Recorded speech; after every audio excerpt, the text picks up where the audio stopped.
சக்தி. பிறப்பு, வளர்ச்சி, இறப்பு என்ற உலகியற்கை அமைந்திருக்கிறது. அதுபோல ஆன்மீக உணர்வுகளிலும் கசப்பும் இனிப்பும் கலந்துதான் இருக்கும்.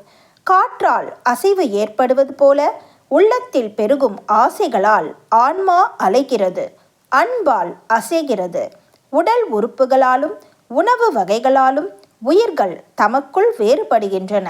ஆனாலும் அனைத்து உயிர்களுக்கும் ஆன்மா என்பது ஒன்றுதான்.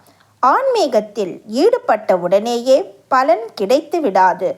ஐம்புலன்களையும் அடக்கி முழுமையாக ஈடுபடும் போது நாளாக நாளாகத்தான் பலன்கள் கிடைக்கும். உங்கள் கண் எதிரே பயிர் வளர்கிறது. அந்த பயிருக்கு சாணி, எரு, உரம் போடுகிறீர்கள். சாக்கடை நீரிலும் பயிர் விளைகிறது.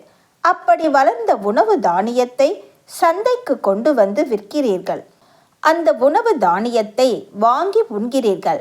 அது வளர்ந்த இடம், அதற்கு போடப்பட்ட எரு, சாணி முதலியன பற்றியெல்லாம் ஆராய்ச்சி செய்வதில்லை. அதுபோலவே ஆன்மீகத்திலும் ஆராய்ச்சி செய்யாமல் பக்தியை வளர்த்து கொண்டு உங்களை வளர்த்து கொள்ள வேண்டும். அன்னையின் அருள்வாக்கு.